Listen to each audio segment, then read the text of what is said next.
जय हिंद साथियों। मैं आर के स्वामी आप सभी का स्वामी क्लासेस फाजिलका में स्वागत करता हूं। साथियों, आज की जो क्लास है हिंदी शिक्षक चयन परीक्षा सीरीज़ की 11वीं क्लास रहेगी। और आज की इस क्लास में हम आधुनिक काल के भारतेंदु युग से संबंधित बहुत ही महत्वपूर्ण प्रश्नों का अध्ययन करेंगे, जो कि अक्सर परीक्षा में पूछे ही जाते हैं। साथियों, अगर आप हमारे YouTube चैनल पर नए हों तो चैनल को सब्सक्राइब करें, बेल आइकन को अवश्य दबाएं ताकि आप तक नई क्लास का नोटिफिकेशन पहुंच सके। आज की इस क्लास में आपको बहुत कुछ नया सीखने को मिलेगा, इसलिए सभी साथी वीडियो के अंत तक जुड़े रहें। वीडियो को लाइक और शेयर अवश्य करें। अगर आपने हमारी पहली वाली क्लासें नहीं देखी हैं तो आप प्लेलिस्ट में जाकर उन क्लासों को अवश्य देखें और हिंदी की बेहतर तैयारी करें। तो शुरू करते हैं आज की क्लास। देखते हैं क्वेश्चन नंबर 1। हिंदी साहित्य में आधुनिक काल शब्द का प्रयोग सर्वप्रथम किसने किया था? बहुत ही अच्छा क्वेश्चन है, सभी साथी उत्तर देंगे। ए विकल्प में हैं आचार्य रामचंद्र शुक्ल जी, बी विकल्प में हैं हजारी प्रसाद द्विवेदी जी, सी विकल्प में हैं डॉक्टर बच्चन सिंह जी और डी विकल्प में हैं डॉक्टर राम कुमार वर्मा जी। उत्तर दीजिए।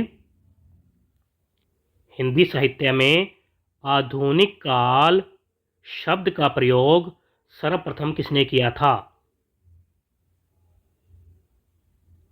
क्वेश्चन नंबर 1 का उत्तर जो साथी ए विकल्प को चुन रहे हैं वह बिल्कुल सही है, यानी कि आचार्य रामचंद्र शुक्ल जी ने हिंदी साहित्य में आधुनिक काल शब्द का प्रयोग सर्वप्रथम किया था। आगे देखते हैं क्वेश्चन नंबर 2। पुनर्जागरण दो जातीय संस्कृतियों की टकराहट से उत्पन्न रचनात्मक ऊर्जा है, यह कथन किसका है? ए विकल्प में हैं आचार्य रामचंद्र शुक्ल जी, बी विकल्प में हैं भारतेंदु हरिश्चंद्र जी, सी विकल्प में हैं डॉक्टर राम स्वरूप चतुर्वेदी जी और डी विकल्प में हैं डॉक्टर रामविलास शर्मा जी। उत्तर दीजिए। पुनर्जागरण दो जातीय संस्कृतियों की टकराहट से उत्पन्न रचनात्मक ऊर्जा है, यह जो कथन है डॉक्टर राम स्वरूप चतुर्वेदी जी का माना जाता है, यानी कि इस प्रश्न का सही उत्तर है सी विकल्प। अगर हम बात करें पुनर्जागरण शब्द की, हिंदी साहित्य में पुनर्जागरण या नवजागरण शब्द का प्रयोग सबसे पहले फ्रांसीसी साहित्यकार मिसेसेट जी ने 19वीं शताब्दी के पूर्वार्ध में किया था। कुछ आलोचनात्मक विद्वानों ने नवजागरण और पुनर्जागरण शब्द में शाब्दिक अंतर करते हुए भक्ति काल को नवजागरण काल तथा 19वीं शताब्दी के पूर्वार्ध काल को पुनर्जागरण काल कहा है। सभी साथी याद कर लेंगे। आगे देखते हैं क्वेश्चन नंबर 3।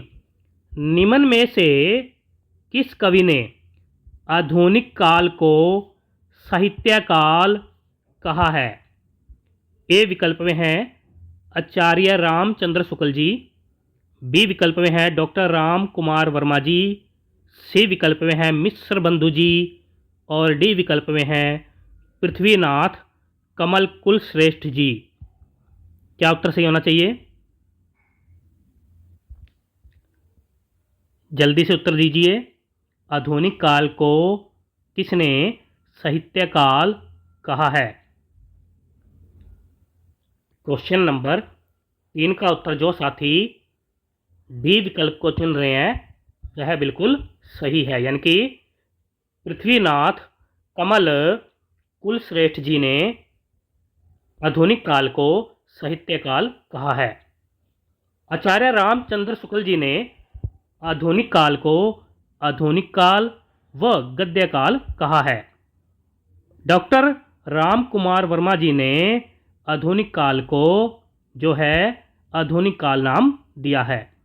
इसके साथ ही डॉक्टर गणपति चंद्र गुप्त ने भी आधुनिक काल नाम दिया है। मिस्र बंधु जी ने जो है आधुनिक काल को वर्तमान काल कहा है। सभी साथी याद कर लेंगे। आगे देखते हैं। क्वेश्चन नंबर 4, निम्न में से किस कवि ने भारतेंदु युग को नई धारा प्रथम उत्थान कहा है? ए विकल्प में है डॉक्टर नगेंद्र जी, बी विकल्प में है आचार्य रामचंद्र शुक्ल जी, सी विकल्प में है डॉक्टर रामविलास शर्मा जी और डी विकल्प में है डॉक्टर गणपति चंद्र गुप्त जी। उत्तर दीजिए। भारतेंदु युग को नई धारा प्रथम उत्थान किसने कहा है? उत्तर दीजिए। क्वेश्चन नंबर 4 का उत्तर जो साथी बी विकल्प को चुन रहे हैं वह बिल्कुल सही है, यानी कि आचार्य रामचंद्र शुक्ल जी ने भारतेंदु युग को नई धारा प्रथम उत्थान कहा है। डॉक्टर नगेंद्र जी ने जो है भारतेंदु युग को पुनर्जागरण काल कहा है। डॉक्टर रामविलास शर्मा जी ने भारतेंदु युग को नव जागरण काल कहा है और डॉक्टर गणपति चंद्र गुप्त जी ने भारतेंदु युग को गीति मुक्तक काव्यधारा कहा है। सभी साथी याद कर लेंगे। आगे देखते हैं। क्वेश्चन नंबर 5, भारतेंदु युग का साहित्य राष्ट्रीय जागरण का संदेश है। भारतेंदु युग का साहित्य राष्ट्रीय जागरण का संदेश है, यह कथन किसका है? ए विकल्प में है डॉक्टर बच्चन सिंह जी, बी विकल्प में है आचार्य रामचंद्र शुक्ल जी, सी विकल्प में है विश्वनाथ प्रसाद मिश्र जी और डी विकल्प में है डॉक्टर राम कुमार वर्मा जी। उत्तर दीजिए। एक बार सभी साथी वीडियो को लाइक और शेयर कर दें ताकि चैनल के साथ नए साथी जुड़ सकें और वह भी हिंदी की तैयारी कर सके। क्वेश्चन नंबर 5 का उत्तर जो साथी सी विकल्प को चुन रहे हैं वह बिल्कुल सही है, यानी कि यह जो कथन है विश्वनाथ प्रसाद मिश्र जी का माना जाता है। आगे देखते हैं। क्वेश्चन नंबर 6, निम्न में से कौन सी भारतेंदु युग की विशेषता है? ए विकल्प में है समस्या पूर्ति की भावना, बी विकल्प में है राष्ट्रीय जागरण की भावना, सी विकल्प में है प्राचीन व नवीन का समन्वय और डी विकल्प में है उपर्युक्त सभी। उत्तर दीजिए सभी साथी। भारतेंदु युग की विशेषता कौन सी है?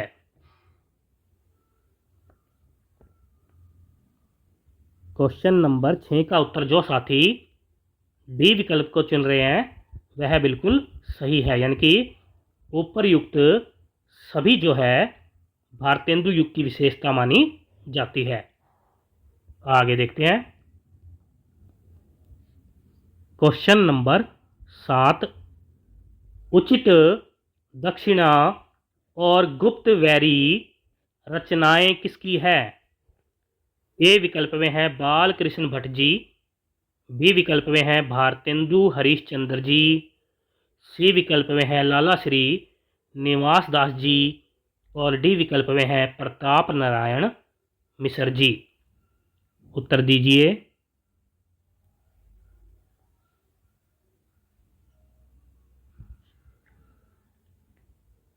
क्वेश्चन नंबर 7 का उत्तर जो साथी ए विकल्प को चुन रहे हैं वह बिल्कुल सही है, यानी कि यह दोनों रचना जो है बाल कृष्ण भट्ट जी की मानी जाती है।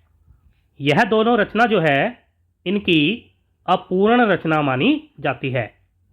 बाल कृष्ण भट्ट जी के बारे में अगर हम बात करें तो इनका जन्म जो है 1844 ईस्वी में हुआ माना जाता है।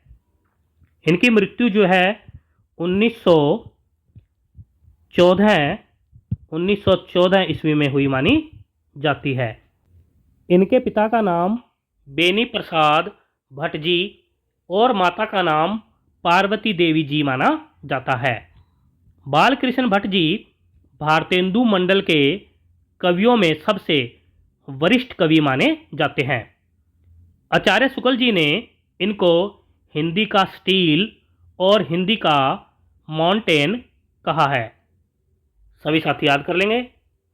आगे देखते हैं।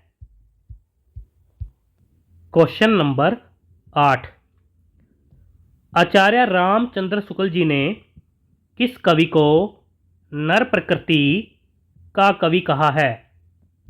ए विकल्प में हैं भारतेंदु हरिश्चंद्र जी, बी विकल्प में हैं लाला श्री निवास दास जी, सी विकल्प में हैं ठाकुर जगमोहन सिंह जी और डी विकल्प में हैं प्रेमघन जी।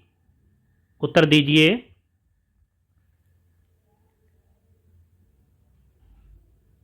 आचार्य शुक्ल जी ने किसे नर प्रकृति का कवि कहा है? क्वेश्चन नंबर 8 का उत्तर जो साथी ए विकल्प को चुन रहे हैं वह बिल्कुल सही है, यानी कि आचार्य शुक्ल जी ने भारतेंदु हरिश्चंद्र जी को नर प्रकृति का कवि कहा है।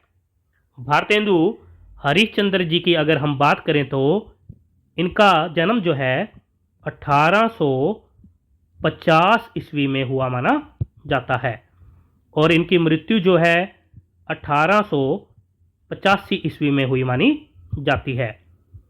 इन्हें कलयुग का कन्हैया और रसा उपनाम से भी जाना जाता है। इनके पिता का नाम बापू गोपाल चंद्र गिरधर दास जी, माता का नाम पार्वती देवी जी, पत्नी का नाम मनु देवी जी और इनके गुरु का नाम शिव प्रसाद सितारे हिंद जी माना जाता है। सभी साथी याद कर लेंगे। आगे देखते हैं। क्वेश्चन नंबर 9, यह आंख बड़ी बला है, इसका आना जाना उठना बैठना सब बुरा है, यह कथन किसका है? ए विकल्प में है भारतेंदु हरिश्चंद्र जी, बी विकल्प में है प्रताप नारायण मिश्र जी, सी विकल्प में है राधा कृष्ण दास जी और डी विकल्प में है बाल कृष्ण भट्ट जी। उत्तर दीजिए। यह आंख बड़ी बला है, इसका आना जाना उठना बैठना सब बुरा है, यह जो कथन है बाल कृष्ण भट्ट जी का माना जाता है, यानी कि इस प्रश्न का सही उत्तर है डी विकल्प। आगे देखते हैं। क्वेश्चन नंबर 10, विजयवल्लरी और भारत भिक्षा रचनाएं किसकी हैं?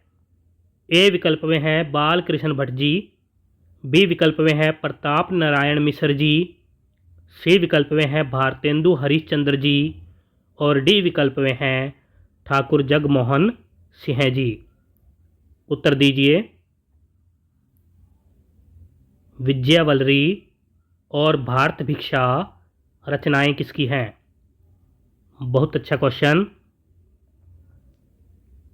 क्वेश्चन नंबर 10 का उत्तर जो साथी सी विकल्प को चुन रहे हैं वह बिल्कुल सही है, यानी कि यह दोनों रचनाएं जो है भारतेंदु हरिश्चंद्र जी की मानी जाती है। इनकी अन्य रचनाओं की अगर हम बात करें तो जिनमें प्रमुख हैं प्रेम मालिका, प्रेम सरोवर, प्रेम तरंग, उत्तरार्ध भक्तमाल, वर्षा विनोद, फूलों का गुच्छा, प्रेम फुलवारी, दशरथ विलाप, उर्दू का छापा और बंदर सभा। सभी साथी याद कर लेंगे। आगे देखते हैं। क्वेश्चन नंबर 11 है, निम्न में से भारतेंदु जी की कौन सी रचना इतिहास संबंधी नहीं है? ए विकल्प में है दिल्ली दरबार दर्पण, बी विकल्प में है कश्मीर कुसुम, सी विकल्प में है बादशाह दर्पण और डी विकल्प में है भारत वर्षोन्नति कैसे हो। उत्तर दीजिए। यह चारों रचनाएं जो हैं भारतेंदु हरिश्चंद्र जी की मानी जाती है। इनमें से बताना है कि ऐसी कौन सी रचना है जो इतिहास संबंधी नहीं है।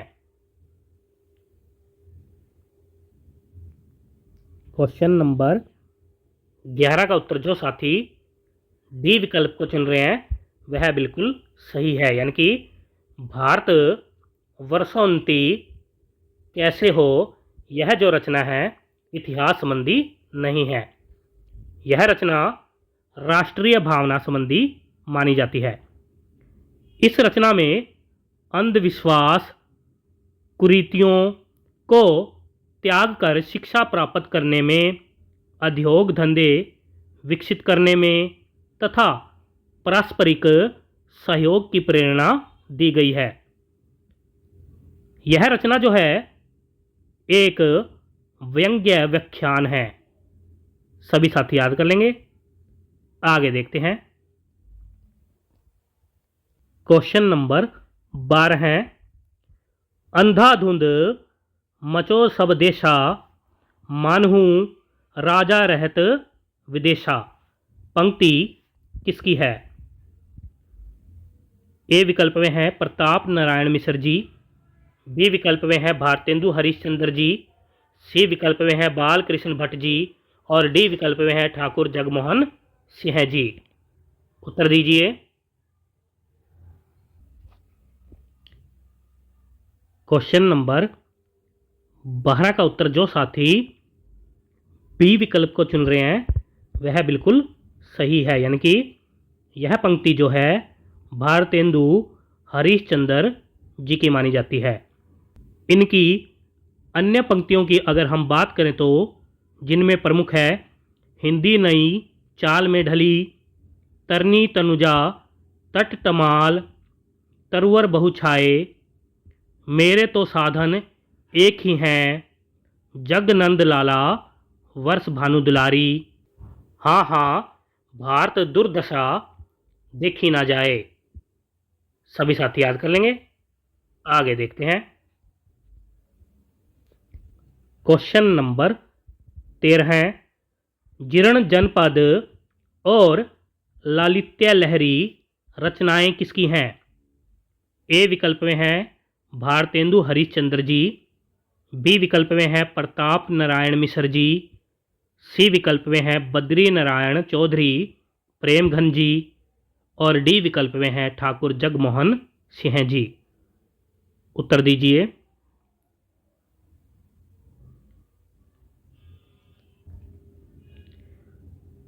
क्वेश्चन नंबर 13 का उत्तर जो साथी सी विकल्प को चुन रहे हैं वह बिल्कुल सही है, यानी कि यह दोनों रचनाएं जो हैं बद्री नारायण चौधरी प्रेमघन जी की मानी जाती है। प्रेमघन जी के बारे में अगर हम बात करें तो इनका जन्म जो है 1855 ईस्वी में हुआ माना जाता है और इनकी मृत्यु जो है 1922 ईस्वी में 1922 ईस्वी में हुई मानी जाती है। इनके पिता का नाम पंडित गुरु चरणलाल उपाध्याय जी माना जाता है। प्रेमघन जी उर्दू में जो है अब्बर उपनाम से कविताएं लिखते थे। इन्होंने 1874 ईस्वी में रसिक समाज की मिर्ज़ापुर में स्थापना की थी। इनकी अन्य रचनाओं की अगर हम बात करें तो जिनमें प्रमुख है आनंद अरुणोदय, मयंक महिमा, वर्षा विनोद, होली की नकल, मन की मौज और प्रेम पीयूष वर्षा। सभी साथी याद कर लेंगे। आगे देखते हैं। Question number 14। भयोभूमि भारत में महाभयंकर भारत पंक्ति किसकी है? ए विकल्प में है प्रेमघन जी, बी विकल्प में है राधा कृष्ण दास जी, सी विकल्प में है ठाकुर जगमोहन सिंह जी और डी विकल्प में है भारतेंदु हरिश्चंद्र जी। उत्तर दीजिए। भयोभूमि भारत में महाभयंकर भारत पंक्ति किसकी है?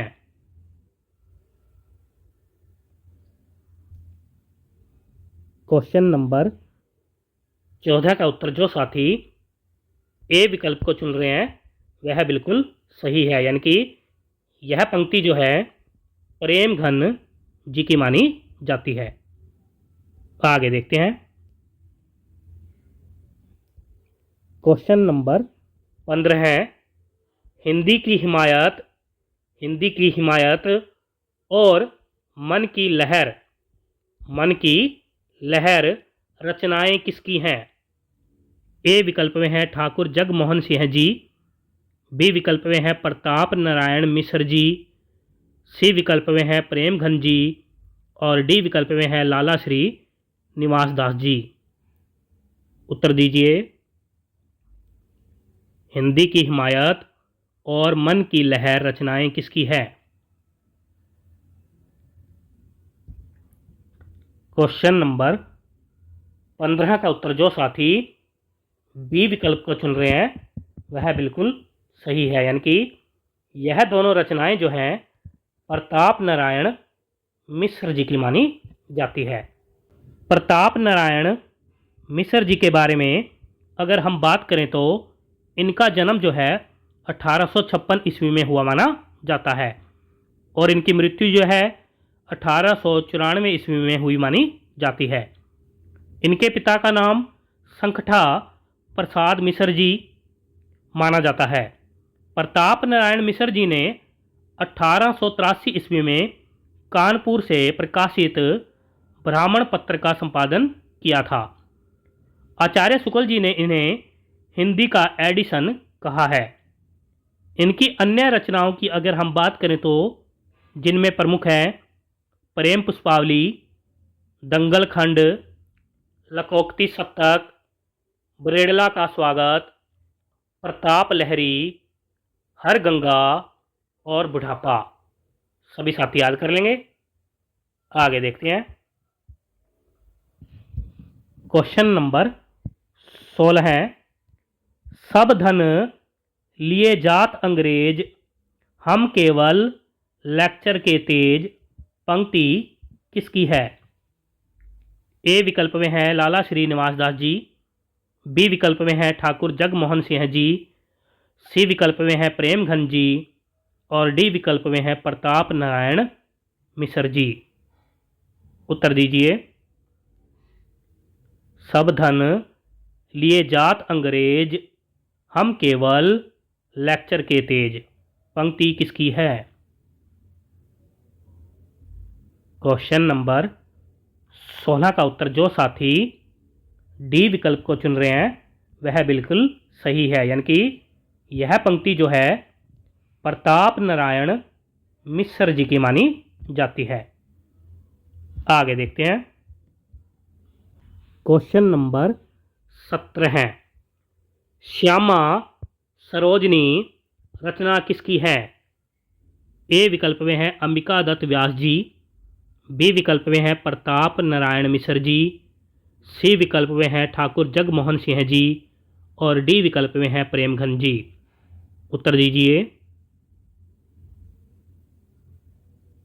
श्यामा सरोजनी रचना किसकी है? क्वेश्चन नंबर 17 का उत्तर जो साथी सी विकल्प को चुन रहे हैं वह बिल्कुल सही है, यानी कि यह रचना जो है ठाकुर जगमोहन सिंह जी की मानी जाती है।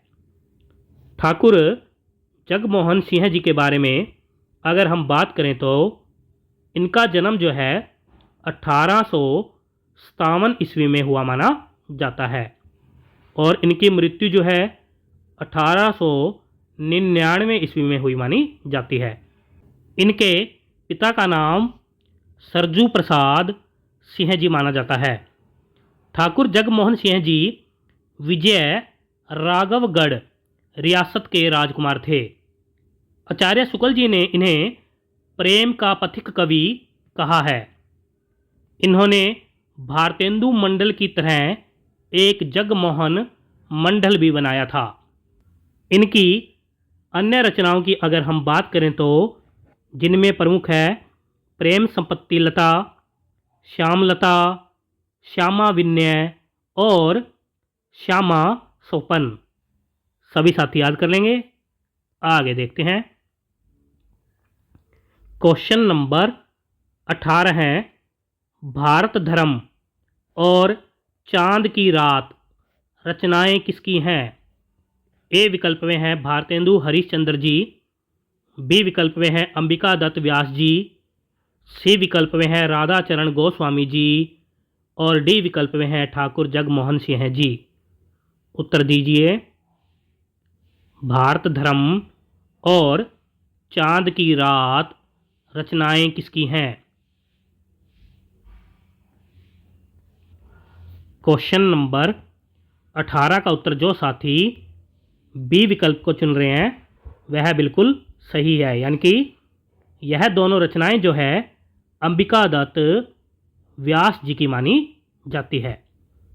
अंबिका दत्त व्यास जी के बारे में अगर हम बात करें तो इनका जन्म जो है 1858 ईस्वी में हुआ माना जाता है और इनकी मृत्यु जो है 1900 ईस्वी में हुई मानी जाती है।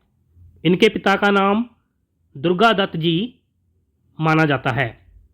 अंबिका दत्त व्यास जी को घटिया शतक, दशावधान और अभिनव बाण भट्ट आदि उपनामों से भी जाना जाता है। इनकी अन्य रचनाओं की अगर हम बात करें तो जिनमें प्रमुख हैं पावस पचासा, सुकवि सतसई, हो होरी, बिहारी विहार और दशरथ विलाप। सभी साथी याद कर लेंगे। आगे देखते हैं।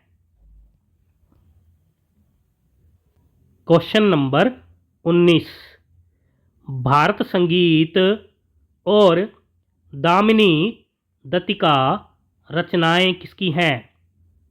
ए विकल्प में है राधा चरण गोस्वामी जी, बी विकल्प में है राधा कृष्ण दास जी, सी विकल्प में है बाल कृष्ण भट्ट जी और डी विकल्प में है प्रताप नारायण मिश्र जी। उत्तर दीजिए।